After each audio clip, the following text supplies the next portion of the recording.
Neste final de semana, pela La Liga, o Real Madrid enfrentou o Valência num duelo que, obviamente, remonta àquele caso obsceno, ridículo, criminoso de racismo contra o Vini Júnior na temporada passada lá no Mestalla, né?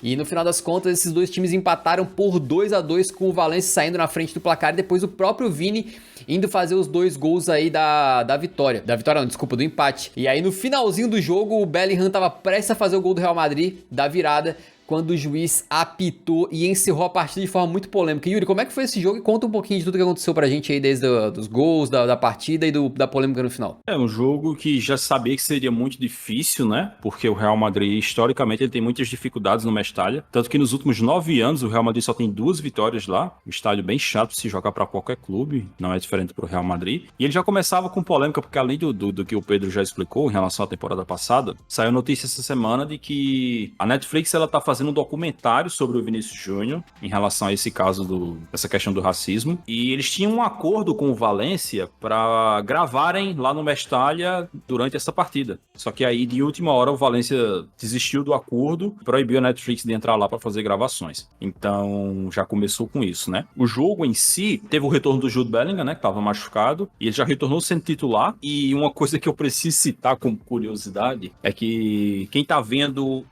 as imagens do jogo tá vendo que o Real Madrid tá usando o uniforme 2 da temporada passada, né? Esse uniforme roxo da temporada passada. O Valência, ele joga com uma camisa branca e calções e meiões pretos. O Real Madrid, nesta temporada, ele tem 3 uniformes. Um todo branco, né, o tradicional, e os outros 2 são pretos. São todos pretos, né? Um é mais clarinho ali, mas é preto também. Obviamente, o árbitro, ele define a combinação de uniformes antes dos jogos, né? O clube informa, eu quero usar esse uniforme. Aí o árbitro tem que aprovar.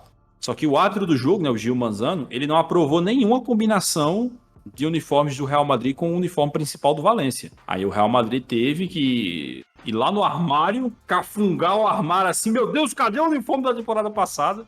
E trazer esse uniforme da temporada passada para usarem nesse jogo, senão eles não iam conseguir jogar. Com este uniforme da temporada passada, o Real Madrid acabou fazendo o primeiro tempo bem ruim, né, para falar a verdade. O Valência consegue abrir o placar com um gol bem cagado ali, né? A finalização da esquerda, não me lembro agora quem finalizou, se foi o Yaremchuk. Ele finaliza todo troncho, a bola vai em direção do Hugo Duro dá meio de cara na bola e acaba fazendo gol graças a um mau posicionamento do Lune, né? O Lune, ele meio que sai para tentar abafar a finalização, só que ele deixa o lado totalmente aberto, assim, aí quando o Hugo Duro cabeceia, ele tá fora de posição e não consegue Mas te fazer falar a que defesa. precisava de bastante técnica pra fazer esse gol de cabeça aí, não era mole fazer esse gol que o Duro fez. Ele é muito bom centroavante, cara, impressionante. É um cara que toda vez que eu vejo jogo do Valência, ele vai bem. Pouco tempo depois, praticamente 2 minutos depois ali, o Carvajal comete uma senhora paçocada, né? Ele vai tentar recuar a bola pro Lune, recua nos pés do Yaremchuk e ele acaba fazendo o segundo gol do Valência, um erro, assim, grotesco do Carvajal, que é um cara que tá retornando agora, né? Que ele tava suspenso na rodada passada contra o Sevilha, retornou agora e retornou fazendo E que besteira. geralmente é um cara muito Só que confiável, assim, né? exatamente, é um cara experiente, é titular do Real Madrid há 10 anos, então não é normal ver ele fazer isso. Só que assim, o Real Madrid é o Real Madrid, né, cara? Então mesmo ele saindo lá 2-0 atrás, você sabe que os caras nunca estão mortos no jogo. Conseguiram ressuscitar no finalzinho ali do primeiro tempo, uma jogada pela direita com o Rodrigo. O Rodrigo joga a bola pro meio da área e o Vinícius Júnior acaba aparecendo ali pra completar, né, pra colocar a bola pra dentro do gol. Quando ele faz esse gol, esse primeiro gol, né, ele pega a bola ali, manda todo mundo ir tomar naquele lugar e faz a comemoração que vocês estão vendo aí na imagem, com um punho erguido, né, que é uma comemoração contra o racismo, né, posturado ali contra o racismo. E assim, na hora, cara, quando eu vi essa comemoração na hora, já achei muito emblemática, porque na transmissão mesmo eles mostram essa câmera, esse ângulo de trás, com o Vinícius Júnior com o braço erguido e vários torcedores do Valência xingando ele, dando dele, escambau do Madureira ali lá atrás. Então acabou virando uma imagem bem forte ali, Cara, bem essa emblemática. foto é, assim, a gente tá mostrando aqui pra quem tá vendo ao vivo uma qualidade muito baixa, né? Uma imagem que É pintou que aqui. É um é um print. print da transmissão. Mas tu vê o vídeo, cara, é espetacular, assim, é muito impactante a imagem, realmente o Vini Júnior se transformando nesse símbolo cada vez mais, né? Mas essa imagem é impactante porque ele tá com a bola, ele tá com o punho erguido, né? E os torcedores do Valência ali atrás completamente malucos xingando ele de tudo, né? Cara, eu acho que é um É, momento marcante no esporte, assim, como um todo, tá? e assim, eu fiquei cara, porque teve umas pessoas que vieram assim, mas ele só tá fazendo isso por causa do documentário com a Netflix. E se for, cara, o que que tem? Porque a Netflix tá gravando um documentário, o Vinícius Júnior não pode fazer um gesto antirracismo? E tipo assim, outra coisa que me deixa muito sempre em relação, quando acontece isso com o Vinícius Júnior, é os imbecis, os idiotas, que o Vinícius Júnior sofre racismo e a primeira reação do cara é: mas o Vinícius Júnior é chato. Mas ele provoca. Meu irmão, se ele provoca, é sério que o cara sofre racismo e a primeira reação que tu tem é falar que ele é chato? Cara, tem que ser um nível de imbecilidade do ser humano pra ele ver uma pessoa sofrendo racismo e a primeira reação dele é falar uma coisa que ele não gosta do cara. Ele sofreu racismo, né? Nossa, mas ele é tão chato. E tu é o quê, cara? Me diz o que é que tu é. Pelo amor de Deus, cara. O tipo de coisa que mais me irrita de ver na internet é quando o Vinícius Júnior sofre racismo e as pessoas, ao invés de ficarem do lado dele, a primeira reação delas é atacar o cara. Pelo amor de Deus, cara. Que parada mais sem noção, retornando pro jogo. O Real Madrid voltou bem melhor pro segundo tempo, começou a pressionar bastante o Valência, eles adotaram aquela postura de tentar defender o resultado, né? Mas assim, do jeito que o Real Madrid tava melhorando bastante do jogo, era questão de tempo, saiu o gol de empate e acabou saindo ali, de novo com o Vinícius Júnior, né? Ali um cruzamento pela direita, a bola passa por todo mundo e o Vinícius Júnior aparece no segundo pau pra cabecear, ele cabeceia certinho pro chão e sim, foi um lance bem ajustado, cara, que teve que ir pro VAR. Acho que era o pé do Vinícius Júnior e o pé do Diacabi. Inclusive, o Diacabi acabou quebrando a perna nesse jogo, cara. Um lance de muito azar, cara, de muito infortúnio, porque o Tchouaméni, né, acaba caindo por cima da perna do Diacabi, numa posição muito errada, e acaba quebrando a perna dele, cara. E assim, quebrou feio, cara. Quebrou muito feio. O Diacabi já falou que nas redes sociais que tá bem, que tá sendo bem cuidado, mas pela forma que a perna dele quebrou, cara, acho que vai demorar bastante pra ele retornar, cara, porque quebrou muito feio mesmo. E Vinícius Júnior faz o gol, e ele faz o gol e comemora, assim, comemoração normal, cara, de você colocar a mão no vidro assim, né, pra provocar a torcida, os caras estavam xingando ele, assim, pra quem viu o jogo, toda vez que o Vinícius Júnior tocava na bola, o estádio inteiro vaiava ele. Todo mundo no estádio vaiava ele. Toda vez que ele tocava na bola, você ouvia aquele enorme, obviamente por causa da denúncia de racismo que ele fez na temporada passada. É uma parada muito doida, né? O cara sofre racismo, denuncia o racismo e todo mundo no estádio se coloca contra ele como se a culpa fosse dele, né? Como assim você se atreve a denunciar racismo? Ainda mais com... É muito doideira nesse aí, cara. Tipo assim, o Diacabi também sofreu racismo há um tempo atrás, o próprio jogador do Valência.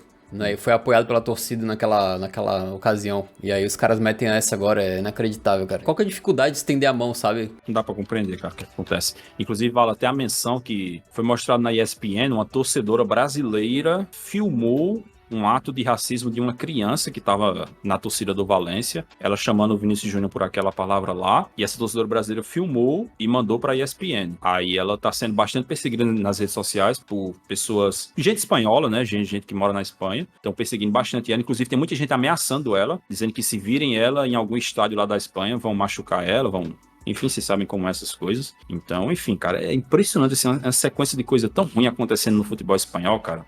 E também vale a menção que teve um jogador, cara, deixa eu ver se eu pego aqui o nome dele certinho. Peter Gonzalez. Peter Gonzalez, ele tem 21 anos, ele é jogador do Real Madrid, tá emprestado ao Valência. Ele foi bem no jogo, ele entrou ali no segundo tempo e ajudou bastante na marcação e tal. E a torcida do Real Madrid ficou puta com ele por causa disso, por ele ser jogador do Real Madrid e tá fazendo o papel dele de defender o clube que ele tá jogando agora, que é o Valência. Aí ele fez uma postagem nas redes sociais e teve muitos torcedores do Real Madrid sendo racistas com ele.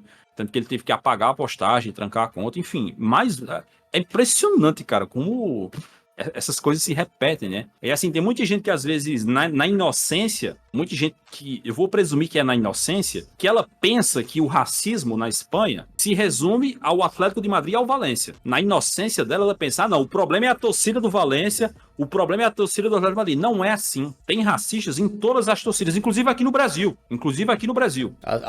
Alguns tentam fingir que não, né? Mas inclusive aqui no Brasil. Mas tem gente que acha que o clube dela é imaculado. Não, o Real Madrid, jamais. Ao Barcelona, jamais. Não tem um racista aqui. E aí, mais uma vez, tentando retornar pro jogo, porque é difícil, né? Porque é tanta coisa ruim, cara, no contexto ali da partida, que às vezes até a gente fala pouco do jogo. Mas, assim, depois do empate do Real Madrid, o jogo ainda ficou bastante aberto, né? Na reta finalzinha ali do jogo, teve um pênalti que foi marcado em cima do Hugo Duro, que teve que ir pro VAR, porque o senhor Hugo Duro é um baita de um ator, cara. O Nacho chega ali pra desarmar ele, mal encosta nele e ele cai no chão com o pé no tornozelo, rolando pra um lado pro outro. Aí o Gil Manzano dá o pênalti, mas depois ele vai ver que não aconteceu absolutamente nada e retira o pênalti. E aí, assim, já linkando com essa questão do pênalti no Hugo Duro, esse pênalti foi nos acréscimos. E levou 2 minutos desde a marcação do pênalti até o momento em que o Gil Manzano saiu da cabine do VAR para anular. Foram 2 minutos, dentro dos acréscimos. E ele deu 7 minutos de acréscimo. O lance polêmico do jogo, do gol do Bellingham, sai um escanteio, e quando esse escanteio sai, o tempo de acréscimo que ele tinha dado já tinha estourado. Porém, como eu falei, ele ficou 2 minutos diante do acréscimo para anular um pênalti. Aí é cobrado escanteio, a zaga afasta. Quando a zaga afasta, se ele quisesse, ele poderia ter apitado. E ninguém ia reclamar. Só que ele não apita, a bola sobra com o Brahim Dias. O Brahim Dias faz jogada, abre para a direita e cruza. Quando o Brahim Dias bate na bola, o Gil Manzano apita. E aí a bola chega na área, o Jude Bellingham cabeceia, inclusive um cabeceio lindo, e faz o gol. O que é que acontece? Se você reparar na jogada, os jogadores do Valência que estão envolvidos na jogada, eles não pararam. Tem um cara que tá perto do Gil Manzano ali, que ele tá enchendo o saco dele. Termina o jogo. Mas esse cara não tá participando da jogada. Os caras que estavam envolvidos na jogada não pararam. Inclusive o goleiro, Mamadarshvili, também não parou. Então, assim, o apito do Gil Manzano não interferiu no gol. Se ele não apitasse, seria gol do Real Madrid. O Real Madrid teria vencido o jogo. E aí, assim, o que é que acontece? Na regra do jogo, não tem nada que impeça o árbitro de apitar o jogo numa jogada de ataque. Cara, na regra, se ele quiser, ele pode apitar o jogo na cobrança de pênalti, se ele quiser. Só que o que acontece? O árbitro tem que ter bom senso. Ele tem que ter a mínima decência, o bom senso, de não encerrar o jogo no cruzamento, pô. Assim, é você arriscar fazer... Você arriscar chamar pra você um problema, porque assim, se ele tivesse apitado durante o cruzamento, e esse cruzamento do Brahim Dias tivesse atravessado a área e saído lá na lateral, beleza, ninguém ia reclamar. Só que ele arriscou, apitou durante o cruzamento, e no cruzamento saiu o gol do Real Madrid. E aí assim, cara, foi um erro grotesco do Gil Manzano, pataquara dele. E os torcedores e o Real Madrid em si ficaram indignados com razão, porque eu tenho certeza que qualquer pessoa ficaria indignado, cara. Se fosse com o seu clube, nossa senhora, se fosse com o meu clube, eu tinha enlouquecido aqui. Mas posso fazer um adendo? Não querendo defender o árbitro, eu também acho que assim, o maluco tá prestes a cruzar, tu não termina o jogo. Acho que essa parte eu não discuto. Eu só queria fazer uma pequena observação que alguns torcedores na internet estão se comportando como se o árbitro tivesse, tipo assim, apitado quando a bola tava passando por cima da linha. Ou o árbitro tivesse apitado quando o Bellingham tava cabeceando. Não, ele apitou quando a bola tinha acabado de sair do pé. Era do Brahim Dias, né? Lá na ponta direita. E inclusive tem um jogador do Valência, vários jogadores do Valência acho que não ouviram e continuaram na jogada, tá? Inclusive o goleiro tentando defender, mas tem um jogador do Valência que para na jogada. Ele ouve o apito que o jogo acabou e ele já para. Então não é como se... que algumas pessoas estavam falando como se como se fosse assim, cruzou, o Bellingham cabeceou, na hora que a bola tava cruzando a linha, o juiz apitou. Não foi assim, calma aí. A bola tava saindo do pé lá na ponta direita. Ainda acho que foi um erro, claro, com certeza. Só que não é um caso também que alguns estão falando como se o juiz tivesse encerrado dessa maneira. E também vale ressaltar que oficialmente não é um gol anulado. É um gol que nunca aconteceu, porque o jogo já tinha acabado, né? Oficialmente, de acordo com a regra, ele já tinha pitado, acabou o jogo. Então aquele gol do Bellingham não foi anulado, não teve VAR, não teve anulação, bandeirinha, nada.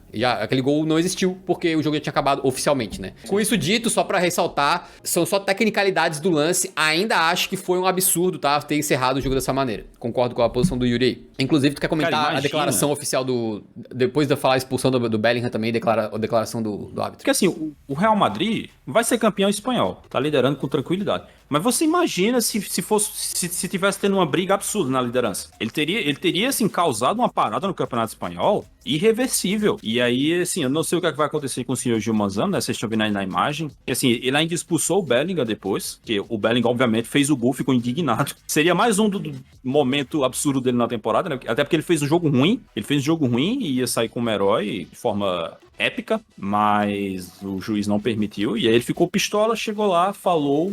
It's a fucking goal! E aí o Gil Manzano expulsou ele, inclusive ele coloca aí, como vocês podem ver na súmula. Na súmula você sempre tem que relatar o motivo de você ter feito alguma coisa, né? E ele colocou na súmula que o Bellingham falou de forma agressiva, it's a fucking goal. Me desculpa, mas isso não é motivo pra você expulsar um jogador. Ainda mais você tem que entender o contexto. O cara acabou de ter um gol da vitória surrupiado por uma decisão estúpida sua, que eu tenho certeza que o Gil Manzano deve saber que ele fez... Obviamente não tinha como ele adivinhar que ia sair o gol, né? Mas ele fez besteira. Pra mim, ele é duplo erro. Ele erra ao encerrar o jogo na hora errada e erra ao expulsar o Bellingham. O Real Madrid chamou isso de uma decisão arbitral inédita impede a vitória do Real Madrid do Mestalla, né? Foi a forma sutil e o eufemismo que eles usaram. Eu queria só responder um chat aqui que eu acho importante falar desse tipo de coisa, né? Tem um camarada aqui que falou assim: time que fez gol de mão reclamando, kkkkkkkk. Cara, assim, cada um vê o futebol de uma maneira, né? Na verdade, acho que isso aí não se aplica nem só ao futebol, mas à vida em si. Tu acha que é assim, irmão? Teve um erro, aí tem que compensar. Teve um erro a teu favor, então tu não pode reclamar que teve um erro contra. Pô, que mundo é esse, meu irmão? Que mundo é esse? Assim, nunca nada vai melhorar, cara. Tem que falar todos os casos que tiveram de erros pra que a gente tente chegar num mundo com menos erros. Esse negócio de compensar é ridículo, pô. Ridículo. No futebol brasileiro que a gente via muito isso, né? Ah, o árbitro marcou um pênalti no primeiro tempo, ele desceu no vestiário, viu que o pênalti não foi, ele dava um pênalti migué pro outro time também, pra compensar. Nossa, que merda é essa, meu irmão? É a mesma galera que... Ah, não, que... Pô, é responder violência com violência, é responder, sei lá, corrupção com corrupção, erro com erro. Isso aí não leva a nada, meu irmão. Então, te convido a fazer uma análise um pouco mais se distanciando desse tipo de comportamento, cara. Desse negócio do olho por olho, dente por dente. O erro aconteceu lá, isso não se justifica. E principalmente não é nem que isso não se justifica. Não faz com que você não possa reclamar de um erro que teve várias rodadas depois. E tem mais, eu não sei qual que é o seu time aí, mas você que tá assistindo aí, tem erro pro seu time toda temporada também, a favor do seu time e contra. A gente já cansou de falar aqui, meu irmão. Toda rodada de Premier League eu vou lá, os torcedores do Liverpool estão chorando, que foram roubados, do City também, do United também, do Arsenal também, do Tottenham também.